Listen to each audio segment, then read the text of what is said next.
ایران نے آج بھی اسرائیل سمیت خطے بھر میں اپنے حملوں کا سلسلہ جاری رکھا ہے اور آج بھی متحدہ عرب امارات، سعودی عرب اور عمان میں حملے رپورٹ ہوئے ہیں۔ سعودی وزارت دفاع نے بتایا ہے کہ آج انہوں نے ایران کی جانب سے داغے گئے 56 ڈرونز کو انٹرسیپٹ کیا ہے، جبکہ عمان کے ایک صوبے میں انٹرسیپٹ کیے گئے ایک ڈرون کا ملبہ گرنے سے وہاں کام کرنے والے 2 غیر ملکی شہری مارے گئے ہیں۔ اس کے علاوہ متحدہ عرب امارات نے بھی آج کئی ایرانی ڈرونز اور میزائلز کو انٹرسیپٹ کرنے کا دعویٰ کیا ہے، مگر حکام کے مطابق آج صبح دبئی کے فائنینشل ڈسٹرکٹ میں ایک انٹرسیپٹ کیے گئے میزائل کا ملبہ ایک عمارت پر گرا ہے۔ اس کے علاوہ کل دبئی کی ایک رہائشی عمارت پر ہونے والے ڈرون حملے کے بعد وہاں لگنے والی آگ کی ویڈیو بھی سامنے آئی، جس میں ایک انتہائی بلند عمارت کی بالائی منزل میں دھماکے کے بعد لگنے والی بڑی آگ دیکھی جا سکتی ہے۔ اس ساری صورتحال میں آج ترکی کی وزارت دفاع نے کہا ہے کہ مشرقی بحیرہ روم میں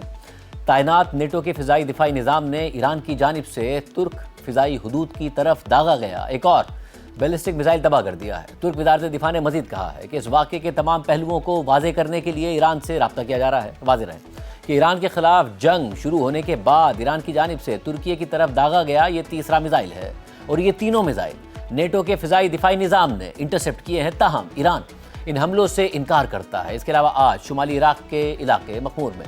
ایک فوجی اڈے پر ڈرون حملے میں ایک فرانسیسی فوجی افسر مارا گیا ہے، جبکہ 6 فرانسیسی فوجی اس حملے میں زخمی ہو گئے ہیں۔ ایرانی فورسز نے اس حملے کی ذمہ داری قبول کی ہے۔ اس حملے کے بعد اڈے پر ایک بڑی آگ دیکھی جا سکتی ہے۔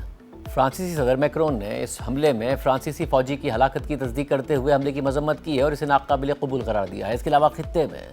ایران کے حمایتی گروپس کی جانب سے بھی حالیہ دنوں میں امریکہ اور اسرائیل کے خلاف حملوں کی شدت میں اضافہ ہوا ہے۔ جہاں ایک طرف حزب اللہ مسلسل اسرائیلی اہداف پر راکٹس داغ رہی ہے، وہیں اب عراق میں بھی ایرانی حمایت یافتہ گروپس کی کارروائیوں میں اضافہ ہو رہا ہے اور آج عراق میں ایران کے حمایت یافتہ ایک مسلح گروپ نے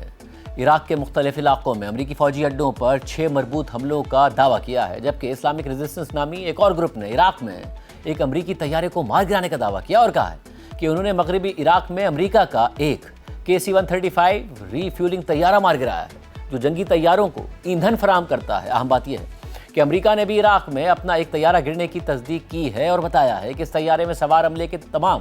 6 اراکین مارے گئے ہیں۔ تاہم امریکہ کی سینٹ کام نے طیارہ گرنے کی وجوہات واضح کیے بغیر مزید کہا ہے کہ اس واقعے میں 2 KC-135 ری فیولنگ طیارے شامل تھے اور واقعہ امریکہ کی فرینڈلی ایئر اسپیس میں پیش آیا ہے، جس کے دوران ایک طیارہ مغربی عراق میں گر گیا جبکہ دوسرا اسرائیل میں بحفاظت اتار لیا گیا اور سینٹ کام کے مطابق یہ طیارہ کسی دشمن کی جارحیت یا فرینڈلی فائر کی وجہ سے نہیں گرا ہے۔